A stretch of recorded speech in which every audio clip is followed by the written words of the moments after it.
virus infections happen in one of two general patterns.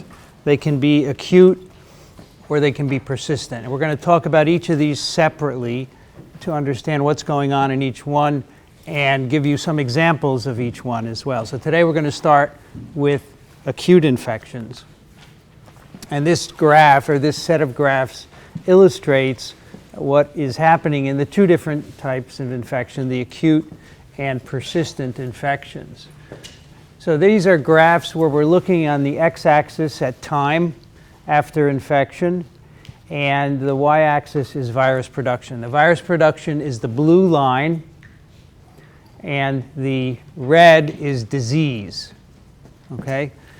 So here on the top graph is a typical acute infection. You have the initiation of the infection, a rise in virus titer. Doesn't matter where the virus is. We're talking in general terms here.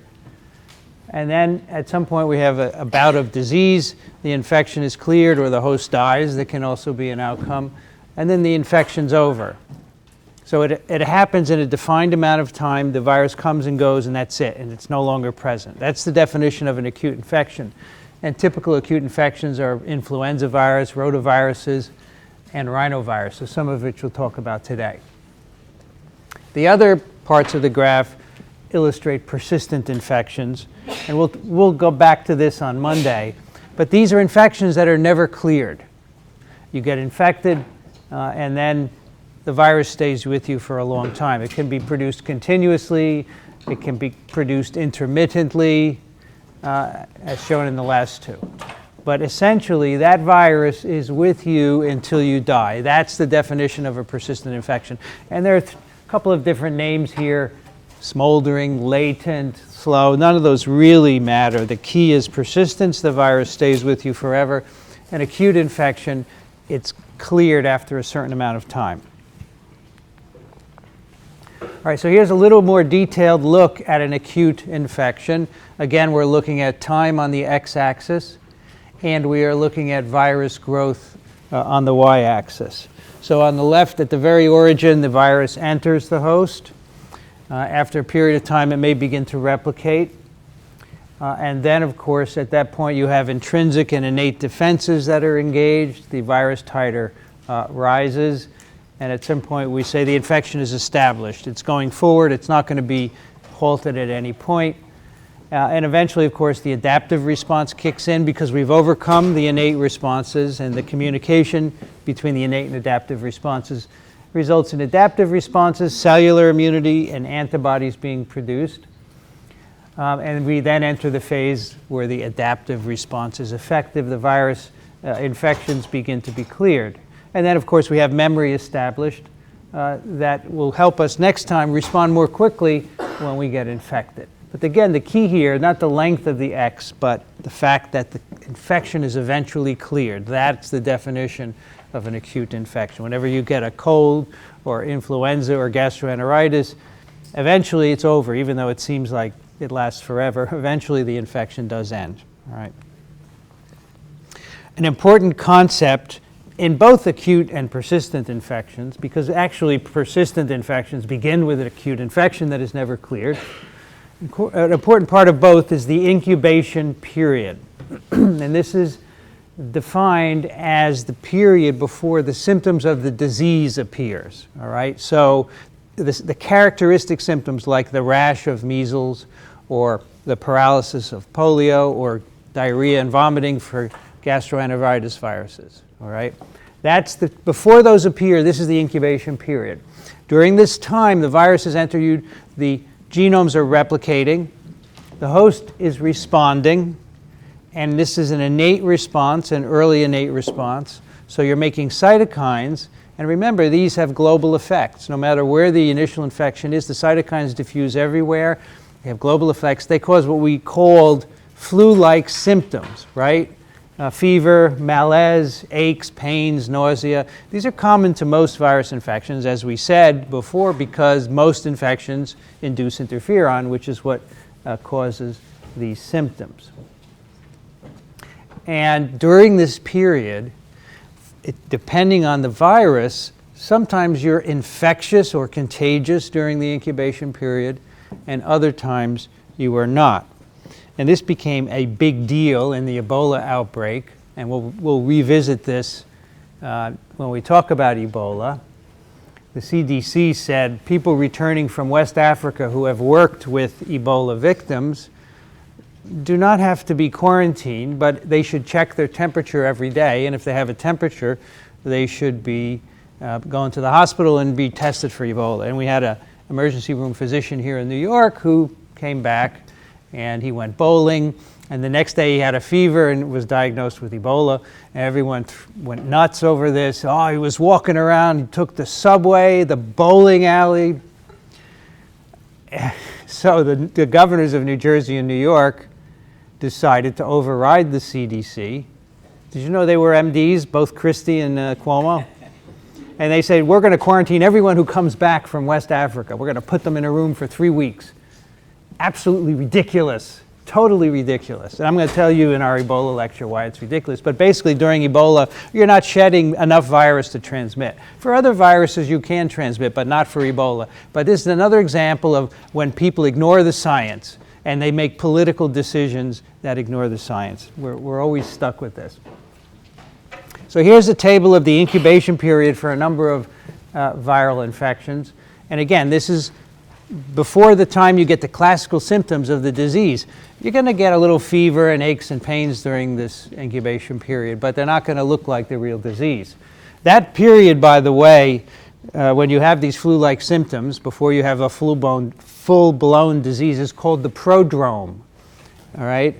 Is it here? No, it's not on here. The prodrome is this incubation period when you have flu-like symptoms. So here, look, we have disease in the left-hand column and incubation period. And you can see we have some viruses with rather short incubation periods from 1 to a few days or a week or so, and it gets longer and longer. These are arranged by the length of the incubation period. Some of them are quite long, you can see, several months. And in general, the viruses with shorter incubation periods, in general, not always, these are viruses where they enter and cause disease at the site of entry, like respiratory viruses.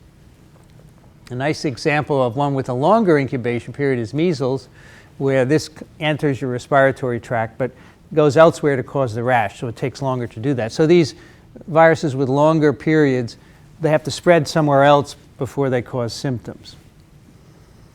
And here's Ebola virus, which we added to this table. It wasn't present on the original, but in light of all the discussion, it's 2 to 21 days. So that's the 21-day period.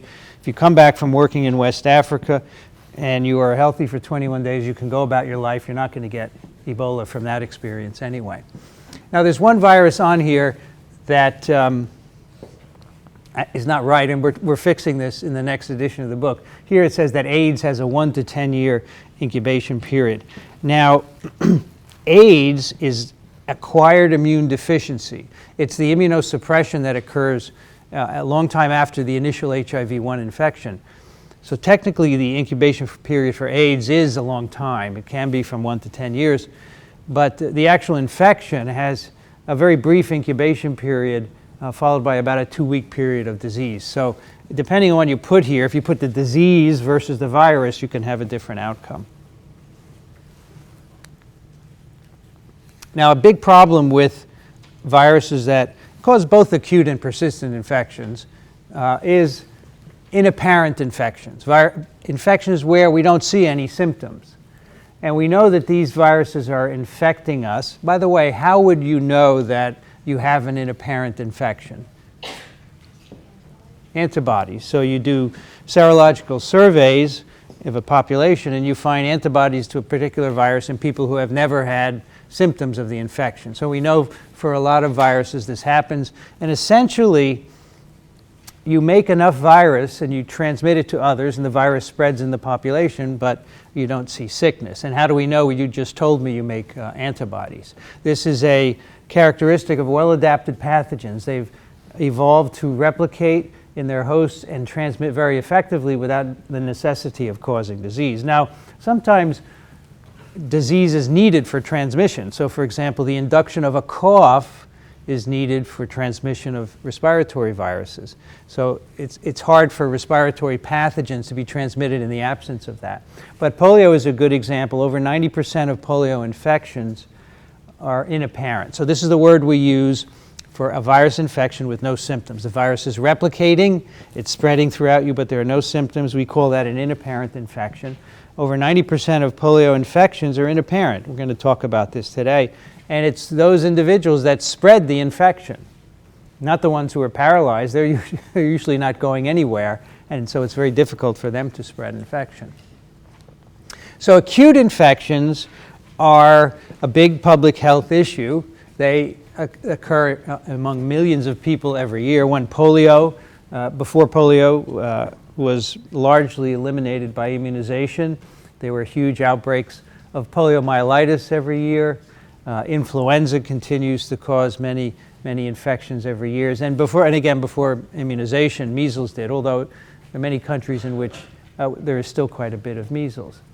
And the problem with an acute infection from a public health standpoint is that they're short for the most part. And by the time you diagnose the infection, even by the time you feel ill, the infection is already ending and it's spread on to someone else. So these are very difficult to control except by immunization. So you can imagine even having an antiviral is not going to be terribly useful if you have a 3 or 4 day course of an infection. By the time you realize you're sick and you go to a physician, you say you got a prescription, you have to be diagnosed first, then you get a prescription for an antiviral, the infection's over. And so technology is going to change this at some point where we have ability to diagnose infections rapidly. So I think one day you're going to get up in the morning and stand in front of your mirror, which has embedded sensors in it, and it's going to have a printout of all your viruses for that day, and it's going to say, okay, you're free today, you can go to work.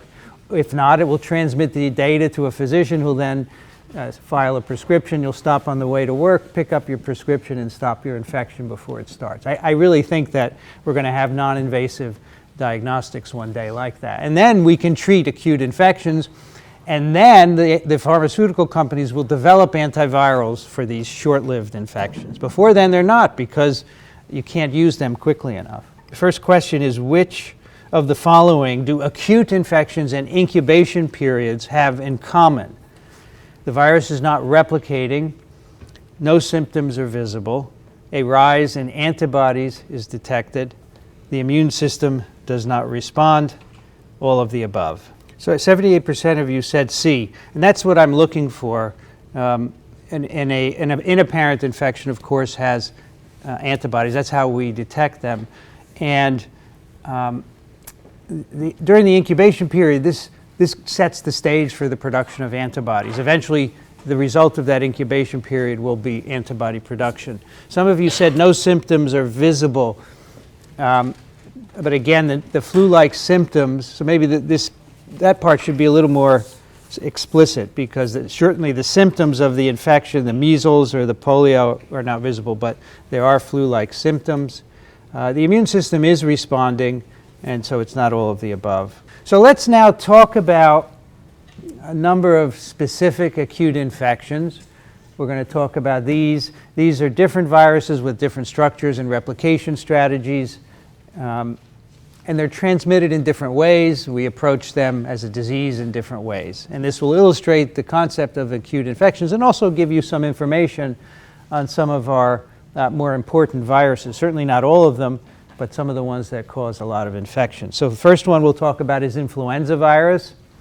And these we've already talked about. All these viruses we've talked about to a certain extent so far. These are enveloped viruses with negative stranded RNAs in pieces, right? The genome is segmented, and so that allows the virus to undergo a lot of reassortment. Here's a diagram of the virus up here, and that's a reconstruction in 3 dimensions. There are 3 types of influenza viruses, A, B, and C. And the A and the B are the most troublesome for humans. They cause large outbreaks. Our vaccine that we use contains both A and B components. The influenza C viruses infect a lot of people, but they mostly cause inapparent or very mild upper respiratory tract infections. So many of you are probably seropositive for some influenza C virus. Only the A types cause pandemics. A pandemic is a global epidemic, and this happens with influenza every 20 to 30 or 40 years. The last time it happened was in 2009. A brand new strain emerges that we haven't seen before. We don't have immunity to it, so it spreads globally and causes a lot of disease. The hallmark of influenza viruses is antigenic variation. These viruses have the ability to change their structural proteins enough to evade the antibodies that we produce against them. And this can happen on a yearly basis. Sometimes only a single amino acid change in the viral glycoprotein. The hemagglutinin is the major one, of course, in purple here, the one that's important for attaching and entry into cells. You only need 1 or 2 amino acid changes, and in any given year, this can cause a problem with the vaccine. So for influenza, every year in January, WHO and CDC and many countries have to decide the composition of the vaccine that's going to be used in the fall. So the flu season up in the northern hemisphere starts around September, October, and by then you have to have the vaccine available. So they have to make a decision in January of what the composition of that vaccine is going to be. It's based on what's circulating in the southern hemisphere where they're having their winter. And we don't always get it right. This season, the match of one of the components to the circulating strain isn't very good. And so there's more influenza than we would like. So this is one of a handful of viruses that's troublesome because it varies this way. And one day we're going to have a universal vaccine that will protect against any strain that might emerge. People are working on this, and I think it's going to happen. But right now, this is why we have to get immunized just about every year. These viruses enter the respiratory tract, and they initially replicate in the mucosal epithelial cells, starting in the upper tract.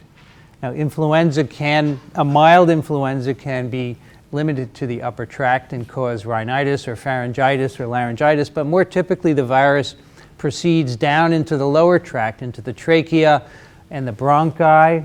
They can go into the bronchioles and the alveoli, but if they get that far down, the virus will cause pneumonia, and then you have a very serious disease. So influenza is characterized largely by replication in the middle tract. That's where most of the symptoms are caused, and you will feel your chest during an influenza bout is causing you pain, and you have difficulty often in breathing.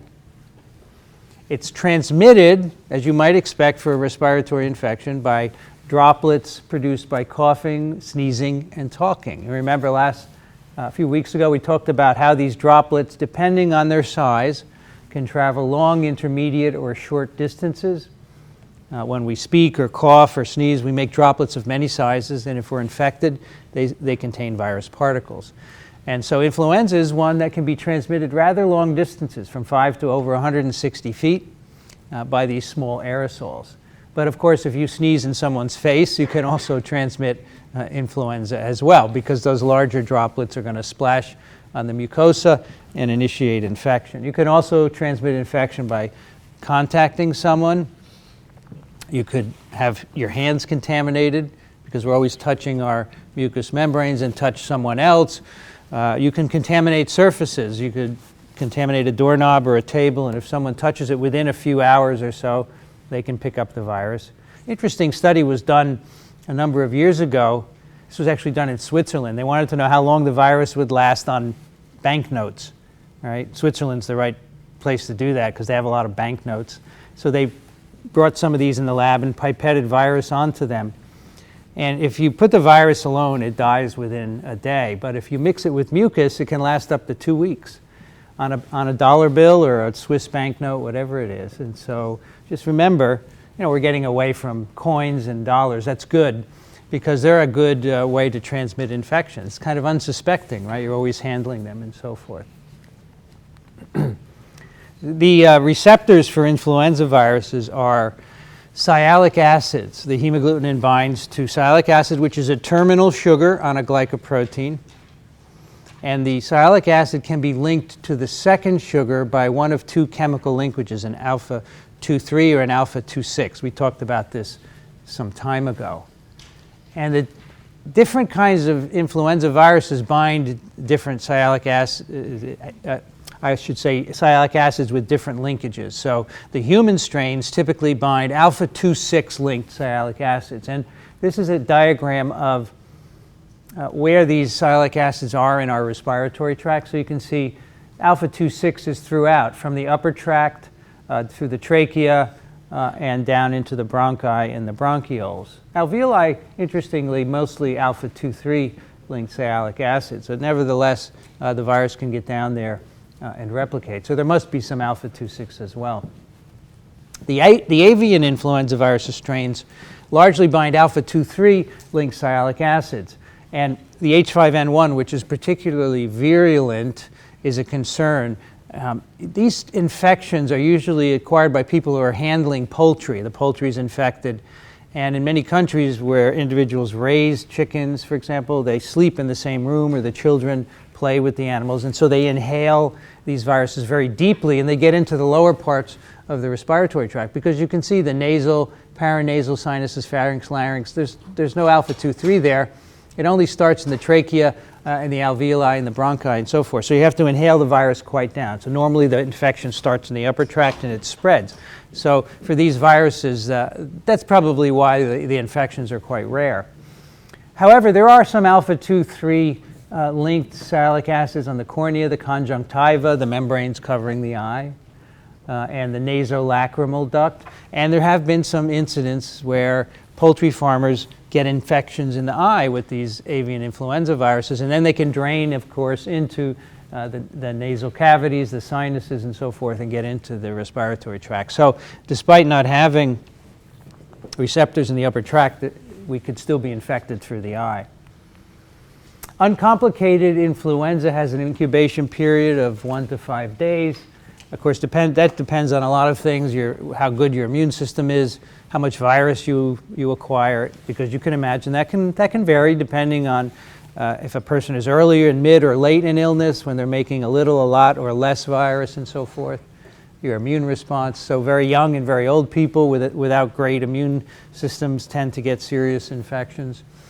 And it's usually a very abrupt onset. You can pinpoint the moment when you start feeling lousy with influenza. You can go back and remember that. You get a headache, chills, a dry cough, just followed by a high fever, myalgias, malaise, anorexia. And a lot of these are flu-like illnesses caused by interferons. The fever peaks relatively quickly. It's a high fever within a day or so. Then it begins to go down. It's gone by day 6. And this is a typical course, but it can vary. It's very different in young and old people who can develop more serious illnesses, and it can develop more quickly. Even though the fever goes away, the infection continues. The symptoms in particular go on for a long period of time. Your cough becomes productive. You start to cough up a lot of mucus. You have a lot of mucus in your nose, and you're continuously blowing your nose. And this can go on for 1 to 2 weeks. You generally feel pretty badly. You can have trouble breathing because the virus has destroyed a lot of cells throughout the respiratory tract, destroys a lot of the mucosa, and those have to be replaced, and it takes time to do that. And as I said, the virus can replicate throughout the tract, from the upper to the lower, depending on the receptors for the virus, and that causes a more severe illness, say, compared to a common cold. How do you diagnose influenza? So I said a problem at the onset with these acute infections is that you can't diagnose them very quickly, but people are trying to do this for influenza because it's so prevalent that we do have antivirals. We'd like to be able to use them effectively. So in the wintertime, if you present to a physician with what we call influenza-like illness, this is fever of at least 100 degrees, cough or sore throat, all right? And you don't have any other infection that could account for this. If you go to a physician with these symptoms, they will assume that you have influenza, and you can take antivirals at that point. Even though there are other viruses that can cause a similar disease, the assumption is that you probably have influenza, and it's good to treat you. We do have rapid lab tests, so you can go to a physician's office And they can take a little bit of your mucus or do a throat swab and spot it onto a filter that has antibodies on it, and they can do you can have a color test basically. But these are really not very good. They're about 50% wrong, and most physicians don't even bother with them. And again, that's because companies don't want to put the money into developing good diagnostics at this point because there aren't any antivirals. So it's kind of a chicken and egg situation. Until there are good diagnostics, we won't have more antivirals and so forth. If you really want to diagnose infection, you do PCR or viral culture, and eventually you can do serology. But in routine visits to physicians, this is typically not done. So here are two graphs which illustrate the time course of virus production and symptoms. On the upper left, this was a volunteer study. You can take some strains of flu that cause milder disease. You can actually infect people with them. And there are companies that do this, actually. There's one in the UK where you can rent out their facility with rooms and healthcare people, and then get volunteers who you have to pay, and then you bring them in, you can infect them and collect specimens from them and look for virus. So here's an example of a time course. These individuals were inoculated at time 0, and these are days after infection. And there are two y-axes. One is the symptom score. So at every day after infection, they measure the amount of mucus produced, how often you're coughing, sneezing, how badly you feel, temperature, and so forth. And on the left is the virus titer. And you can see at day 1, the symptom score is rather low, yet there's a good amount. There's already 2 logs of virus being produced. So whether or not you'd know at this point that you had influenza is probably doubtful. So the point here is that you're shedding some virus. You can infect other people and still feel pretty good. So you would come to class here, right? You may be coughing a little, but you're shedding flu and you can infect a lot of other people. For other viruses, the gap is bigger. There is a virus produced with 0 symptoms. So those are obviously more difficult to transmit. For most of the infection, the shedding parallels the symptoms. So as the virus shedding goes down, and the symptoms go down. So when you feel really badly, you stay home, and that's when you're shedding the most virus. On the lower right is a different kind of graph. We're looking again at volunteers who have been infected, and we're looking at virus production, interferon, and then antibodies in nasal wash as well as in the blood. And again, you can see after inoculation at day 0, a very rapid progression to the peak. Here, the peak virus is 2 days. And same thing as in this other viral shedding, the black dots, same thing, 2 days, and then it goes down. You can see interferon is produced quite early as well, paralleling virus production.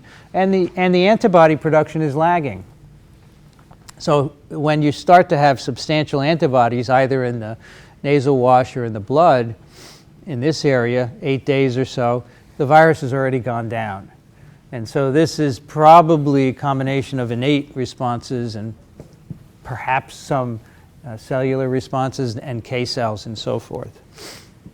Now, influenza is a seasonal infection. In temperate climates, it happens in the winter, and this is a record of the number of isolates that the CDC keeps. They keep very, very careful records of these infections. Laboratories are encouraged to send in samples, and they're tested all throughout the winter. And you can see a peak of influenza virus isolation in the winter of every year. These are the weeks, the number of weeks. So 52 is December, the end of the year. You can see it's just getting going here. And then in the middle of winter, we have our peak, and then by May or so, it's over. And again, in the summer, we don't see any evidence of major outbreaks like this. The virus is still present over the summer, and you can get the rare influenza in the summertime, but it doesn't spread epidemically. And then in the next winter, it goes up again. So over and over, these peak in the winter. And as you can see from these peaks, the number of infections changes from year to year. The CDC tries to determine what the type and the subtype of the virus is. So you can see influenza B viruses in the green. That's what some of these specimens were typed as. And then the others are all influenza A types. And you can further subtype them into components based on the antigenic makeup of the surface protein. So H1N1, H2N2, H3N2, and so on. These are all subtypes based on the nature of the hemagglutinin, the H, and the neuraminidase, the N. This is this year's pattern of influenza from 2014 to the current week. You can find all of these data on the CDC website. And again, you have, this is the number of positive specimens. So of course, it's not the total influenza in the country because you can't sample everyone, but they have laboratories in major cities and they send samples in periodically. So here we've had at the peak 14,000 specimens, but there are many more, of course, on either side. And most of them are yellow, which they haven't been able to subtype them. We have a lot of H3s this year. H3N2 virus has predominated, the red. And this particular strain is not a good match for the component in the vaccine. Yeah. Is there a reason why the number of cases increased over the years? Like from the previous graph, it seemed like the... Yeah, it's not a general trend. It will go back down again, typically. Yeah, so it just varies from year to year based on a number of things. It depends on the strain and whether there's immunity. If there's not a lot of immunity to the strain, you get more. But there's not a general increase, typically. Yeah. So we have a lot of H3s this year. Here are some B viruses here as well. We also happen to have the 2009 pandemic virus, H1N1. It's still around, but this year it hasn't played much of a role in the influenza. So they will continue to measure this, and at the end of the year they'll produce a graph for the entire year. We also try to measure the mortality caused by influenza, so it can cause death. It can typically cause pneumonia leading to death, so the problem with deaths attributed to flu is when someone dies, the physician often doesn't put on the death certificate influenza. They'll put pneumonia, for example. So you're not really sure if it was influenza or not. And so we track pneumonia and influenza deaths. So in the cases where they put influenza on the death certificate, you can track it. But pneumonia is a good indicator of influenza because most of the pneumonia is caused by influenza. And you can see this varies. These are again weeks throughout various, these are different years, 2010, 11, 12, et cetera. You can see the pneumonia and influenza mortality peaks every year. This is the red line. It goes down, it goes up with every season. Some seasons there are more deaths than others. In particular, the H3N2 virus is more virulent. Remember that word? Causes more deaths. And these are years, 2015 is the current year. The H3N2 is the predominant strain, so we're seeing more influenza. The two black lines are what you would predict to be the upper and lower limit of mortality in any given year using statistical projections. I mean, you can see the actual data sometimes fall within it and sometimes exceeds it. So this is more than we would have expected in that particular year. We can track also laboratory confirmed influenza hospitalizations. When someone goes into a hospital very ill, respiratory illness, and they have influenza, we can track that. And that's shown here with time through, this is the current influenza season. And you can see there are a number of lines here where it's quite low. These are rates per 100,000 population. And this one in green is the over 55. So you can see right away that in the elderly, this infection causes more severe illness because it results in the bulk of the hospitalizations. The next two are the magenta and the cyan, and that is 0 to 4 years old, and the next older, 50 to 64. So, and then of course we have not many hospitalizations in the 18 to 49 or the 5 to 17 years. So typically in the US there are anywhere between 35 to 50 million cases in any particular year. It's a lot of infections, right? And between 3 and 49,000 deaths depending on the year. So that's a range. We know some years there have been 3,000 and some years 49,000 deaths. And this is why we have a vaccine, because it can kill you. And people say, well, I'm not going to take the flu vaccine because it's not so serious. But it can be. You want to take a risk for just not getting a shot that costs you $12 and it's not going to do anything else? So only about half of the US takes the vaccine every year, and people die, many of whom haven't been immunized. You can have complications that are also going to cause death, like primary viral pneumonia when the virus goes down into the alveoli. Sometimes after you recover from the virus infection, the bacteria move in and you get bacterial pneumonia, probably because you have a little immunosuppression or destruction of defenses. You get generalized muscle pain, which is not a consequence of virus replicating in the muscle, but rather cytokine production. Sometimes the effect on respiration causes cardiac problems. A lot of individuals will develop heart attacks because they're unable to breathe properly. And then you have another syndrome associated with infection called Reye's syndrome, which is a combination of nerve issues that result from infection, but not from virus being present in the CNS. So there are a number of secondary complications. What can you do about influenza? There are lots of non-pharmaceutical things that you can do, and most of which probably don't do anything but are psychosomatic or placebo effects. And you can find tons of them, of course, in your drugstore. There are antiviral drugs. There are 3 different drugs that target different parts of the replication cycle. We'll talk about these in the antiviral lectures. And again, the 2 most useful ones, the Tamiflu and the Relenza, you have to give these within 24 hours of your first symptoms. Otherwise, they're not very effective. So as soon as you feel that, and if you've had flu a few times, you can tell what it is. You have to go to your physician and get your prescription and take it, because if it's more than 24 hours, it's really not going to help you. Yes? But if a lot of infections give you flu-like symptoms, then how do you know? Yeah, so that's part of the problem, in that we end up giving antiviral to a lot of people who do not have influenza. And as a consequence, we get resistance. So every season, the CDC checks these isolates for resistance, and you get resistance to these. This one, for example, is not even used that much because there's such widespread resistance. So we basically need diagnostics that are better, and we need to have more antivirals so that we could do combination antiviral, and then we won't get resistance. It's what works for HIV. But flu is one of the few acute infections for which we have antivirals.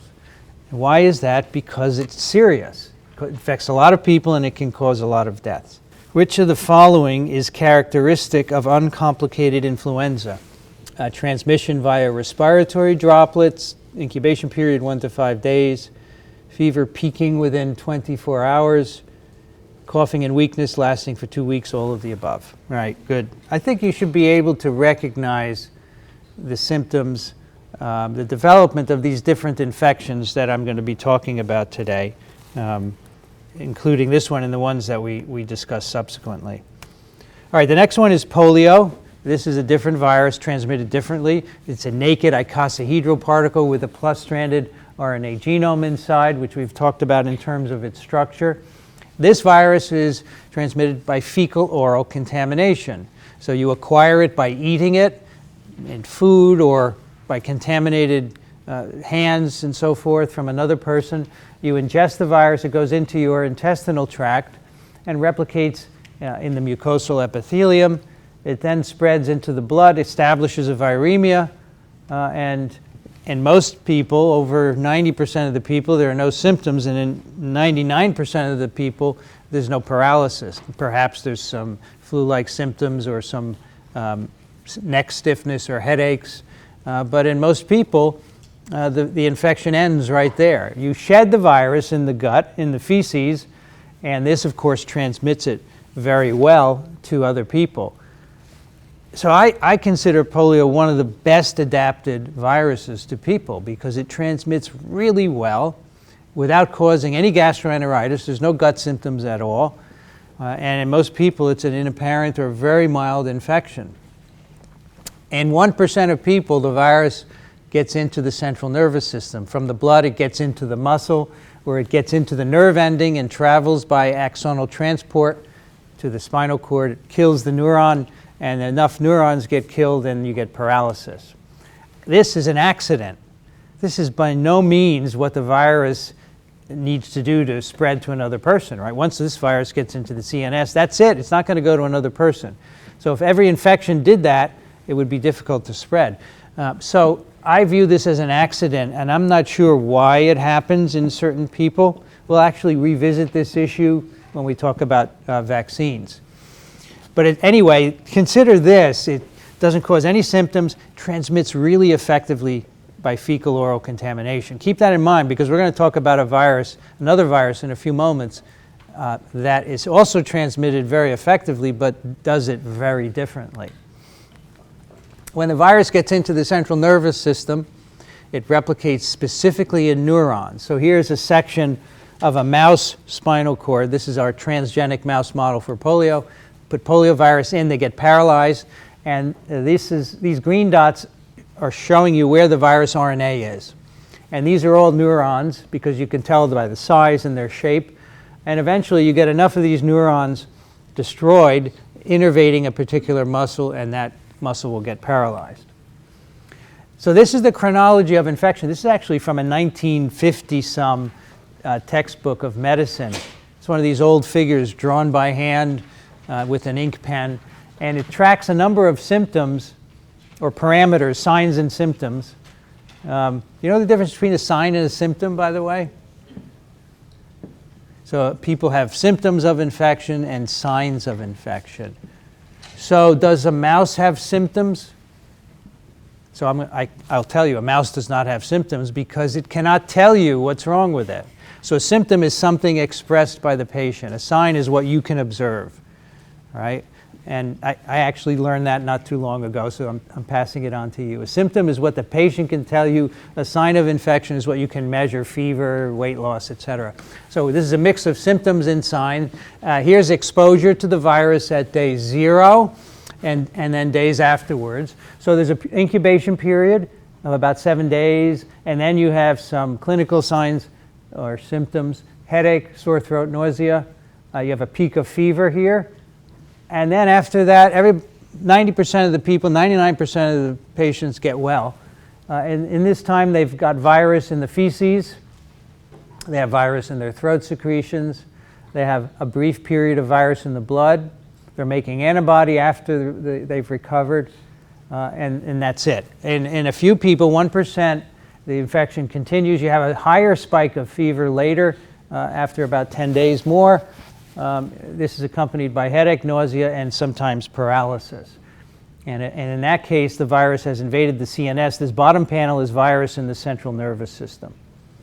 Now you can see, though, that what's interesting is that even in people who recover, the virus is present in the feces for up to 30 days after recovery. Well, I shouldn't say recovery because they have barely any illness whatsoever.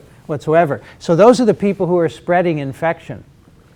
And back in the heyday of polio, some of the big outbreaks in New York City in the 30s and 40s, the practice was to go from house to house and look for kids who were paralyzed and grab them and bring them to the hospital. And so they would disrupt families, and put these kids in the hospital for months.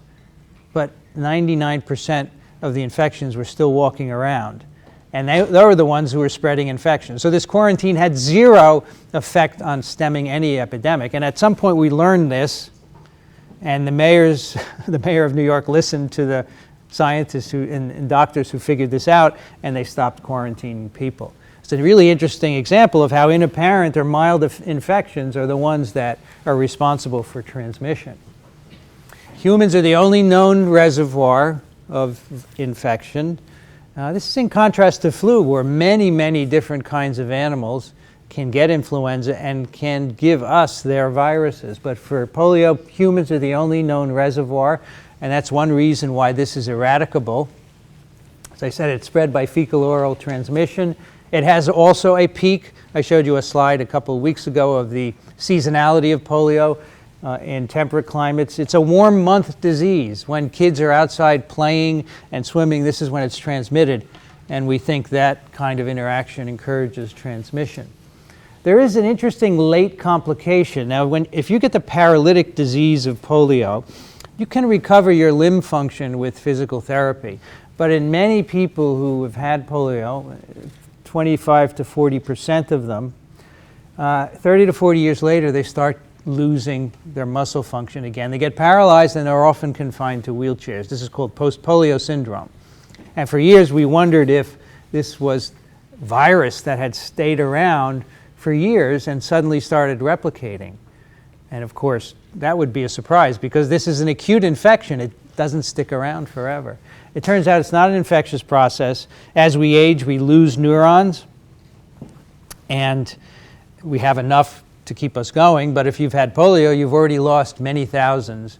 So as you normally lose them, then you get paralysis because you don't have a backup, so to speak. We will talk more about vaccines, but we have two great vaccines to control polio. They were introduced in 1953 and 1960, and they brought polio down from a peak of 20 to 30,000 paralytic cases a year in the U.S. To eradication. The U.S. has no more polio. The last case was in 1979. And when we talk about vaccines, we'll talk about the impact of vaccination on global polio as well. All right, the next virus I want to tell you about that causes an acute infection is measles virus. This is a member of the paramyxovirus family.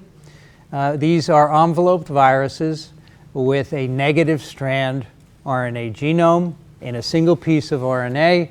And like other enveloped viruses, this one has glycoproteins in its viral membrane, which are important, of course, for attachment and fusion. Measles virus is one of the most contagious human viruses.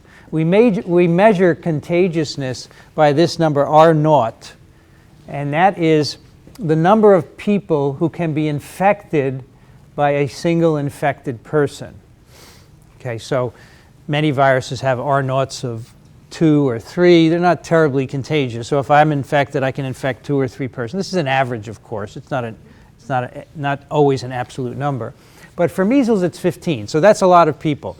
And I always like to tell people that in the days before immunization, if I had measles, I would be excreting it as I speak, and all of you would be infected, and even those in the back row, because this virus travels on small aerosols. You need relatively large populations to maintain the virus, but interestingly, nowadays it's almost gone in the US, but there are pockets of people who don't immunize their kids, and recently there have been outbreaks as a consequence in the US. So it seems that even smaller susceptible populations can give rise to infections. This number came from the pre-vaccine era where you needed large populations to sustain an outbreak. But we've had outbreaks here in Manhattan. There was one starting at Disney World in California, Disneyland, all in unvaccinated people. There's one serotype of measles virus, and when you get infected and recover, you are protected for life. And the vaccine does pretty much the same thing. It's transmitted by respiratory secretions, much like influenza. And for this virus, the incubation period is a bit longer, and you get a rash. That's the first sign of measles disease. And you're actually shedding viruses a couple of days before you get a rash. So this is primarily a childhood infection. So kids go to school, they're shedding virus in their respiratory secretions, and one day they get a rash and they stay home, but they've already infected other kids. So very contagious virus, in part because of that. And this is one where we don't have a lot of inapparent infections. So in contrast to polio and others, almost everyone who gets infected has a rash, but the problem is, of course, you have a few days before the rash where you're spreading the infection. So here's how the infection works. You acquire it by respiratory aerosols. The virus replicates, well, actually enters the respiratory epithelium in the upper or lower tract. It doesn't actually enter the mucosal epithelial cells because there are no receptors on the apical level of these cells for the virus. Rather, it seems to enter immune cells that are patrolling the mucosal layer. These cells have receptors for the virus. And this virus likes to replicate in lymphocytes and other immune cells. So the virus infects them. There's one shown in yellow there in the mucosal layer. Virus infects them. Those cells go inside. Remember, a lot of immune cells will take viral antigens and go to a lymph node. So these cells bring measles virus into a lymph node where there are lots of lymphocytes, and the virus replicates in them. So it's brought exactly where it wants to replicate. And then you get a primary viremia, virus in the blood. And from there, it spreads to different places. One of them is the skin, where you get the rash as a consequence. You can also have rare complications of virus going into the brain, encephalitis, and a long-term disease called subacute sclerosing panencephalitis. I'll talk about that in a moment. So the replication in multiple organs seeded by that primary viremia gives you a secondary viremia, gives you the rash, and it also brings virus back to the respiratory tract, possibly within immune cells. So here's our respiratory epithelium again, and immune cells are patrolling and they're releasing measles virus. It turns out that at the basolateral domain of the respiratory epithelium, there is a receptor for the virus. It's diagrammed there, and the virus attaches to it, replicates in the mucosal epithelial cells, and then is shed apically, and that's how it gets into the lung and spreads to other people. Isn't this brilliant? There is no receptor on the top, so the virus gets through in an immune cell, and then to get back out to spread to other people, it binds to a receptor on the bottom. Brilliant. So eventually it does replicate in the respiratory epithelium, but not until after you've had multiple viremias. So that's the rash of measles virus. It covers all parts of the body. You also can see spots within the mouth. Not too clear here, but there are white spots that are called Koplik spots, and these can be used to diagnose infection. Rather high fever associated with infection. You have respiratory symptoms. You have a runny nose and cough. You can have conjunctivitis as well. And as I said, the rash goes everywhere. You can have complications of measles. This is why people need to immunize their kids. 1 in 1,000 kids can get encephalitis, virus replicating in the brain. This is not good. This can cause all kinds of issues, cognitive issues, neuromuscular issues. You don't want your kid to get encephalitis. Don't want virus in the brain ever if you can avoid it. But measles gets in a certain percentage of individuals and causes a problem. Can cause bronchitis, pneumonia, ear infections. So the fatality in countries like the US is about 1 to 2 per 1,000. So I don't understand why parents want to take this chance and not immunize their kids with a vaccine that doesn't cause any other issues. But they read a website which says that the measles vaccine causes autism, they believe it, and they decide not to immunize their kids. Let me tell you that measles vaccine does not cause autism. All right? There is no evidence that it does. People have done lots and lots of studies. So not immunizing against measles is really abrogating your parental responsibilities. In countries with poor nutrition, we talked a little bit about this last time, kids who are undernourished have very serious measles infections. In them, the fatality rate is 28%. This goes way up when you don't have good nutrition. So another late complication is SSPE. This is very interesting. This happens 20 to 30 years after the first measles infection. And apparently the virus sticks around in some form, not an infectious form, but in some form, and then does something in that interval, and so these kids develop a degenerative neurological disease and they all die. It's quite rare, but it happens. We don't really understand what's going on, and yes, this would make this, in these kids, it's not an acute infection anymore. It's obviously a persistent infection. And also, of course, measles causes immunosuppression by infecting cells of the immune system like lymphocytes. You get a lot of secondary infections, and in third world children, it's the main cause of death because they can't treat these infections. So in the US, before our vaccine, there were 3 to 4 million cases of measles a year, and 400 to 500 deaths, 48,000 hospitalizations, and 1,000 kids a year with chronic disability from having encephalitis. And who knows how many more with subtle disabilities which aren't as recognizable. When I was a kid, we had before the vaccine, we had measles outbreaks. I saw kids all the time with measles. But I see them even now, and it's really preventable. We stopped endemic transmission in the US in 2000 by the vaccine. It's given together with mumps and rubella. It's one vaccine called measles, mumps, rubella.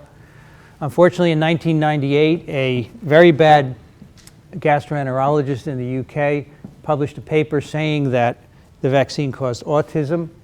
That paper is completely fabricated and wrong. It's been retracted But unfortunately, it started the measles autism connection, and people decided that they would believe Wakefield, and there have been outbreaks, a lot of outbreaks in the UK and Ireland, and this virus then spreads to the US and finds unimmunized kids and infects them. Now, Wakefield, I just saw something the other day on CNN or something about the measles vaccine controversy. There is no controversy. The news love to say there's a controversy, but there isn't any. It doesn't cause autism. And this is what makes parents not immunize. When they see on the news there's still a controversy. Wakefield, by the way, has been welcomed with open arms in Texas. He's doing something there. He's trying to promote his message that this is a bad vaccine. I don't understand what motivates people like this, because there's nothing wrong with this vaccine. It's totally wonderful. So this year so far we have 178 cases of measles in the US in 17 states, 4 different outbreaks, all in kids not vaccinated. Their parents choose not to vaccinate them. And over the years, these have been the number of cases, 100 or so, 50, a couple of years where there are more. 2014, last year, over 600. And some kids are going to die of this and get encephalitis and get various impairments. And all of these are preventable. They should not be happening. These are the states in which these outbreaks occur. There was a big one this year. This is 2015. There's a big one this year starting in Disneyland, and which spread to other states. Many states, of course, do not have measles. You can see in the light gray, but they should all be gray. There should be 0 measles in the US. We have a safe and effective vaccine. There's no reason for that. This vaccine was licensed in 1963, so these were the number of measles cases every year. You can see quite high numbers, and really brought down the number of cases to 0, but then again with people who don't vaccinate, blips of outbreaks now and then, and of course now in the more recent years we have even more outbreaks because of the Wakefield issue. Globally, there's still quite a bit of measles. These are the number of cases in the year 2011 to 2012, where dark red is the most, over 1,000. 9 countries have over 1,000 cases. And this is mainly because we can't get a vaccine to everybody. It's not easy to do this. This is a vaccine that has to be injected, so it's hard to deliver. But we're red. We are over between 100 and 1,000 cases every year. Some countries do very well. They immunize everyone. So there's still a lot to go. This virus can also be eradicated. There's no animal reservoir. Immunization gives you lifetime immunity. So if we can just get enough people immunized, there'll be no more spread. So they're not just vaccine acceptance issues, but delivering vaccines to other countries as well. Which of the following is a good reason to get measles vaccine? 1 in 1,000 chance of encephalitis, 1 to 2 in 1,000 chance of dying, spreading measles to 15 other people, getting immunosuppressed, or all of the above. That was pretty easy, right? Let's turn to another virus. Viruses that cause, 2 different viruses that cause gastroenteritis. Did you know in any 24-hour people, about 200 million people in the whole world have gastroenteritis? This is having pain in your intestine and diarrhea, okay? And the amount of water they pass equals how much is going over Victoria Falls in 1 minute. 65 million liters per minute. A lot of diarrhea. Victoria Falls is in Africa, right? I got this slide from a gastroenterologist at Stanford who studies these viruses. So a lot of people have gastroenteritis. Some of it is preventable, but some of it is tough. And I'll tell you about these 2 viruses. The first is Rotavirus, which is a particularly difficult one for kids. By the time you're of this age, you're not going to have much rotavirus gastroenteritis anymore. You'll have the other virus that we'll talk about. But kids, it's a real problem. Most kids in the world get infected. It causes many physician visits, many hospitalizations, and before the vaccine, every year 800,000 deaths globally. So this is a serious pathogen. in the US, before we started vaccinating everyone, every kid was infected by 5 years of age, and the rate of hospitalization as a consequence of this virus was 1 in 72 kids.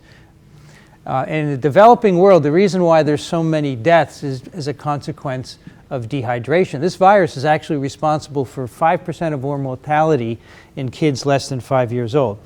And it's mainly because when you get gastroenteritis, diarrhea, you lose water very quickly, you have to replace it.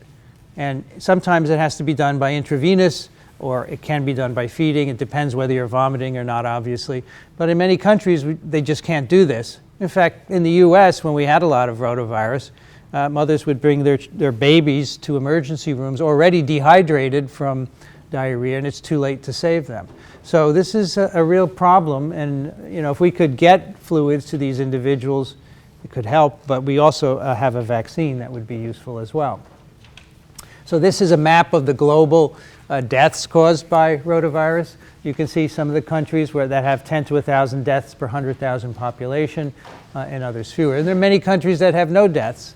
We don't have any because we immunize against the virus. Rotaviruses are icosahedral viruses with 2 shells and a double-stranded segmented RNA genome.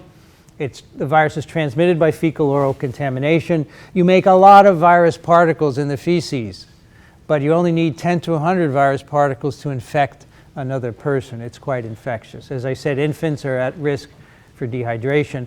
As you get older, you get reinfected, but each time you get milder and milder disease, you build up serum antibodies, and these protect your gut. It's spread by contaminated hands, foods. It's really readily spread in situations where people get together in large numbers and can spread the virus. And it's particularly stable on environmental surfaces. It can last a long time, so it's very easy to transmit in that way. So the incubation period is short, and then it's followed by vomiting, 4 to 8 days of diarrhea, and low fever. We call this a 2-bucket disease because you have vomiting and diarrhea. There's some viruses that cause a 1-bucket, right, just vomiting, but this is 2.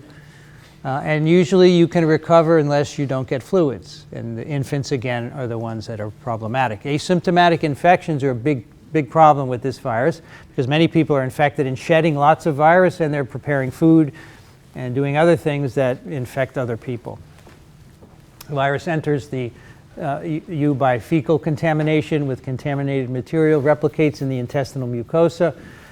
Within a 24-hour incubation period, you can see it blunts the jejunum. The villi of the jejunum go from looking very nice to being blunted, but then by 7 days, your intestine has recovered.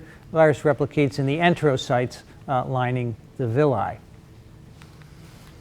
We talked a little bit about NSP4, the viral protein that is responsible for many of the symptoms of gastroenteritis.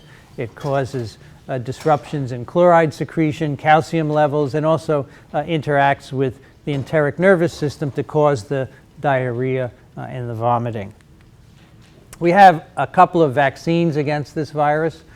One of them, these 2 were originally produced a number of years ago. One is called Rotavirus, which is an attenuated human isolate. It's a human isolate passed in cells, so it no longer causes disease. You take that orally, that's shown here. The other one, called Rotatec, is a reassortant of a human and a bovine strain. So animal rotavirus strains can infect us, but they don't cause gastroenteritis.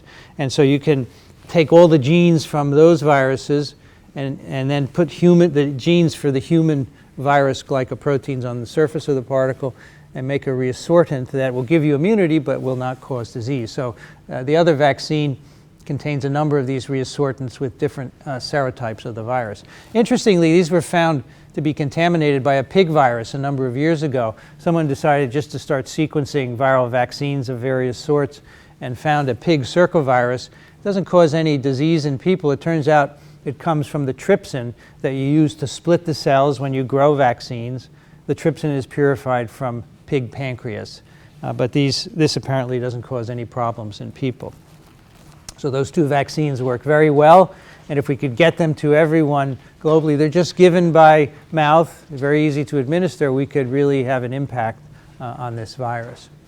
The other virus that causes gastroenteritis are the noroviruses. These are members of a different family. They're plus-stranded RNA viruses. They look very much like the picornaviruses. They cause half of all the foodborne outbreaks of gastroenteritis, 23 million reported cases a year in the US. Up until 2 months ago, we could not grow this virus in cell culture. And so now there's one report out there which says it can be grown. And I have it still up here because I think it needs to be confirmed by an independent group. But the key is people have been trying to take cultures of cells and infect them with stool filtrates from people with the disease, and it never worked. It turns out, so they were filtering the stool filtrates to remove bacteria, because you don't want bacteria in your cell culture. It turns out you need to leave the bacteria in. They allow the norovirus to infect cells. So now we can grow this. We just need to leave the bacteria in it. So norovirus is responsible for a lot of the foodborne illnesses in the US, 49%, 40% for bacteria. You can see it is the top pathogen isolated from individuals with this disease. These are other bacterial causes of foodborne illnesses, and you can see norovirus is the big one. So we really need to do something about this. It is also a two-bucket disease.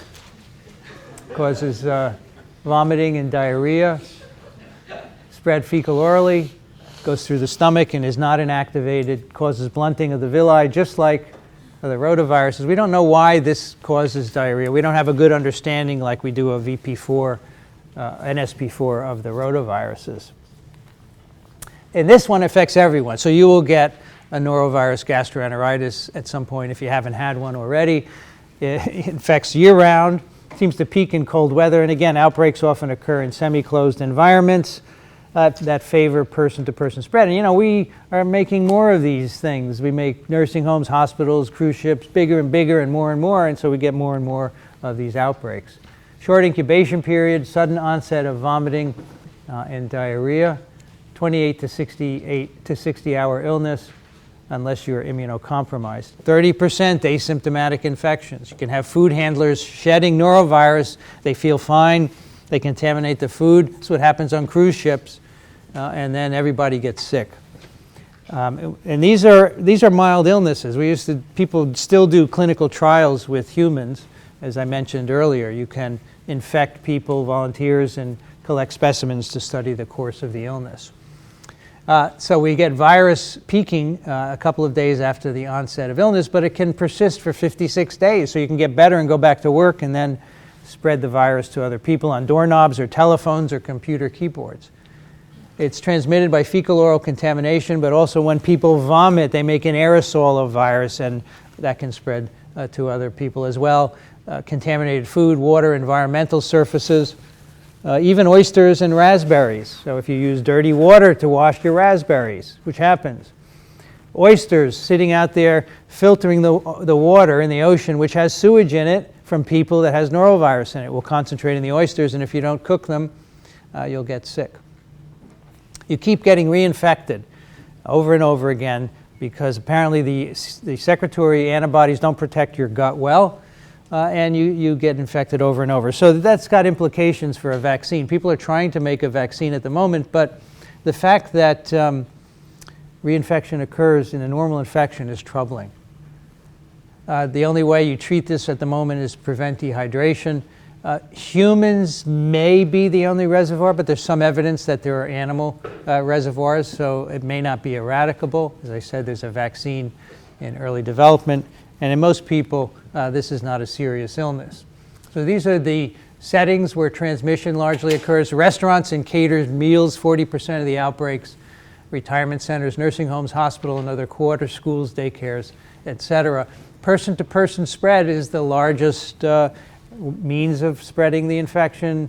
Foodborne, about 10%. There's an example of an outbreak on an airplane. So someone got on a plane, vomited into the bag, right, because they had norovirus infection, made an aerosol, it infected other passengers on the plane, and the attendants came and cleaned up. They got infected. They went on another plane and infected that plane, and this keeps going on and on. So this is quite a transmissible virus. Happens a lot on cruise ships. You get all kinds of outbreaks and the ship has to come back. And you know, these are big deals. There's an article in the Times Magazine this Sunday about these cruise ships. They're like floating cities. You have an outbreak and you have to bring the ship back and decontaminate the whole thing. It's typically caused by a food handler. So the CDC tracks these outbreaks and they try and identify the causative agent. You can see Norovirus is responsible for some of these outbreaks. And then there's unknowns. There may be other viruses out there as well. I would never take a cruise. You need to go on vacation and have a 2-bucket disease? I think this is crazy. I don't know why people do it. Why are they associated with cruise ships? They really aren't. It's just that we monitor the cruise ship industry for this. We track the outbreaks. It's close living quarters. And every time new people get on the ship, there's 12,000 more people, or 6,000, whatever the number is, and one of them is all you need to bring the virus on board. So the CDC says, wash your hands, rinse your fruit, cook your foods thoroughly, clean everything. If you're sick, don't prepare food or care for others, and don't eat the mints in the restaurant. Absolutely not. Here's what happens. People go to the bathroom, they don't wash their hands, and they grab a mint. Do you need to eat those fecally contaminated mints? No, you do not. Even if they're wrapped, don't eat them because the wrapper is going to be contaminated. Rotavirus transmission could be curbed by covering your mouth when you sneeze, washing your hands after using the bathroom, using condoms during sex, using mosquito-proof nets, none of the above. Washing your hands after using the bathroom, that's how you curb infection. It's not going to be spread by sneezing. If you vomit, you bring virus up from the gut. That's why you transmit it by an aerosol during vomiting, but not by sneezing. It's the bathroom. The washing hands is the key. All right, let's finish up with West Nile. I'm almost out of time, but we can go through quickly. West Nile virus. I love this cartoon. We're pretty sure it's West Nile virus. But actually, West Nile didn't come from Egypt. It came from Uganda originally. And was mostly in Africa, parts of the Middle East, until 1999. It came to the US, arrived here in New York City, and has since spread throughout North and South America. And we think the New York isolate came from Israel because its sequence was identical to a virus isolated from a goose in Israel. So it probably took a flight on a plane, either in a mosquito or in a person. So this infects mosquitoes, many different birds, and other vertebrates as well. It's a flavivirus, an RNA-containing virus plus stranded RNA with a capsid surrounded by a membrane, which in turn has glycoproteins in it. This virus transmission cycle in nature exists between birds and mosquitoes. So the virus is transmitted among birds in a bird-mosquito cycle. That's the normal route of transmission of this virus. Occasionally the mosquito bites incidental hosts like people or horses and they get sick. And that's the end of the infection. It's a dead end. It doesn't go from a person to another person via a mosquito. So we interrupt this primary transmission cycle. Primarily transmitted by Culex mosquitoes, 3 to 14-day incubation period. You develop a flu-like illness, and most people are asymptomatic. Here it doesn't matter because they're not going to transmit infection. The infection comes from a mosquito that has picked up the virus from birds. So you really need to just avoid mosquitoes.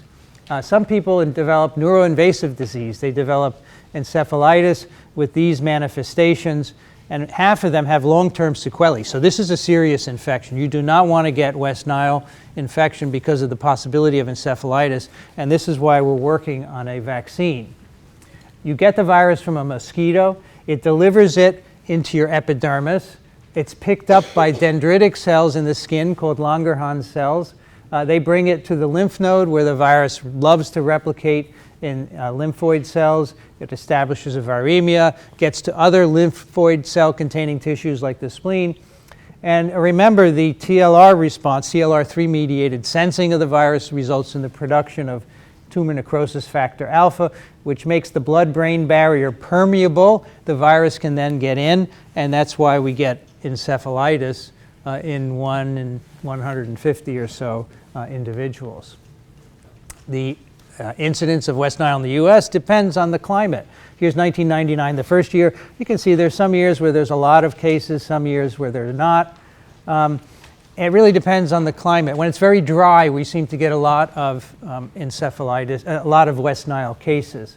And along with them are the neuroinvasive cases. You can see on the bottom here, thousands of people get neuroinvasive disease. This is why we're developing a vaccine. Here are the cases of West Nile for 2012. It's basically wherever there are mosquitoes breeding. And you can see 5,300 cases, 2,700 neuroinvasive, and 243 deaths for that particular year. The incidence by age group, you see the older people, this is neuroinvasive disease. The older people tend to get the neuroinvasive disease. There's a gradient of increase. So again, it coincides with weak immune responses. This is also a seasonal disease. You can see it's a summertime disease, and that's simply because that's when the mosquitoes are out. So this is a seasonality that we can readily explain. So a vaccine is in development, but until it comes out, the best way to prevent infection is to avoid mosquitoes. That's not easy to do. We can avoid breeding them by getting rid of standing water and so forth. And of course, in the summertime when it's 100 degrees and you'd like to be outside, you have to wear long-sleeved shirts and pants. And that's how you prevent West Nile infection.